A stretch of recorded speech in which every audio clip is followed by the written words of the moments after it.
Quel est immuablement l'objectif de Satan? Corrompre, et de cette façon précipiter l'Église de sa position spirituelle. Par suite, nous avons des paroles telles que celle-ci. Souviens-toi donc d'où tu es tombé. Cela est dit à l'église d'Éphèse. Tu as abandonné ton premier amour. Retournez à Acte 19 et observez ce premier amour. Paul arrive à Éphèse. Et que se produit-il là, par sa présentation de Christ?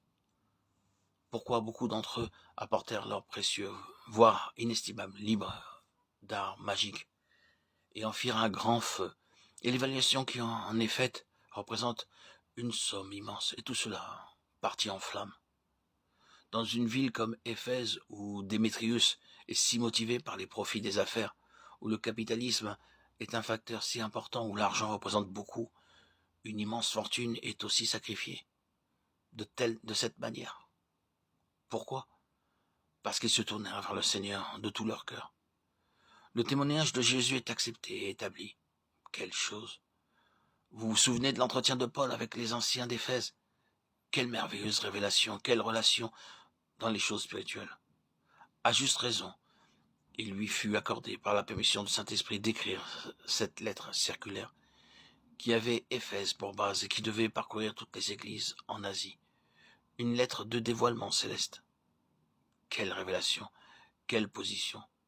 Et maintenant, dans Apocalypse 2, il est écrit à Éphèse, tu as abandonné ton premier amour, tu n'apprécies pas Christ, tu n'apprécies pas l'héritage, tu n'apprécies plus les choses célestes comme auparavant.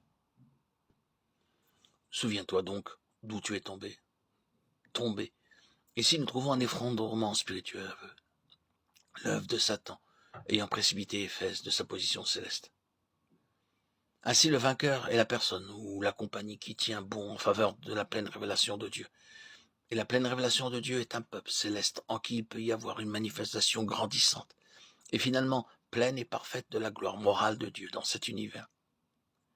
C'est la cité, la nouvelle Jérusalem descendant du ciel d'auprès de Dieu, ayant la gloire de Dieu, son éclat étant semblable à celui d'une pierre très précieuse. C'est là le but auquel Dieu travaille.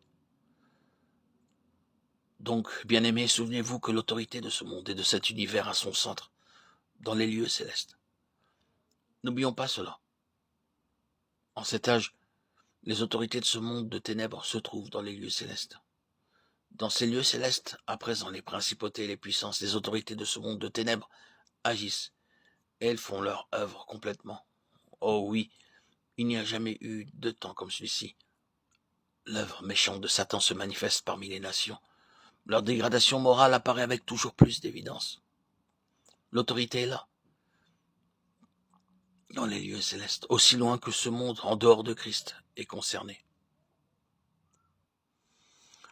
Je laisse de la place à la souveraineté de Dieu sur tout cela. Mais nous parlons du gouvernement juridique et légitime de l'homme. Et Satan le maintient en dehors de Christ à cause du consentement de l'homme, et son consentement persiste. Même les gens de ce pays-ci qui déplorent la manière d'agir inique et en cours dans le monde, et qui voudraient très hautement et avec véhémence décrier la méchanceté de ce qui a cours, si vous leur parliez selon ces lignes d'introniser Jésus-Christ, ils ne vous écouteraient pas.